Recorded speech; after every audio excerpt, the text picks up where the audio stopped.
Juste un petit mot pour vous dire que dans 2 jours, j'ai 46 ans. Et celles qui savent, savent. Périménopause, tout ça. Vous savez que c'est un moment sympa. Moi, hier, par exemple, je savais plus écrire le mot antenne. Alors, faut savoir que le mot antenne, j'ai dû écrire plein de fois dans ma vie. Il faut savoir que j'ai toujours été très bonne en orthographe. Et il faut savoir que j'écris absolument tous les jours. Ça fait littéralement partie de mon métier. Je ne savais pas écrire le mot antenne. C'est-à-dire que j'ai écrit le mot et je voyais bien qu'il était bizarre. Et il était souligné en rouge. Je comprenais pas. Je voyais bien que ça sonnait pas juste. Visuellement, c'était pas ça. Le correcteur orthographique me le confirmait. J'étais là.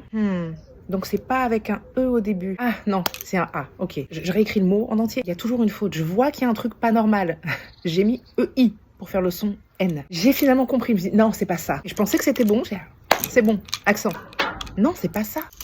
C'était vraiment une expérience extrêmement troublante. C'est pas la même chose des fois avoir un doute sur l'orthographe ou des fois faire une faute de frappe ou faire une faute d'orthographe, ça arrive et puis on se rend compte que ah ok, mais moi je savais que je savais écrire ce mot, mais j'étais incapable de retrouver quelle lettre mettre et dans quel ordre. Juste incapable. Et au bout de la 3e fois, c'était bon. C'était bizarre. C'était bizarre. Si seulement c'était la seule chose. Mais bon, écoutez, au moins on se challenge, on se repose pas sur ses lauriers, on est toujours un petit peu... faut rester au taquet quoi, hein. C'est pas le moment de s'endormir. C'est pas la phase de ta vie où il faut s'endormir au taquet. Et on est toutes solidaires. Je suis curieuse de savoir les trucs bizarres qui vous arrivent. Il y en a d'autres. Ça, c'était vraiment perturbant.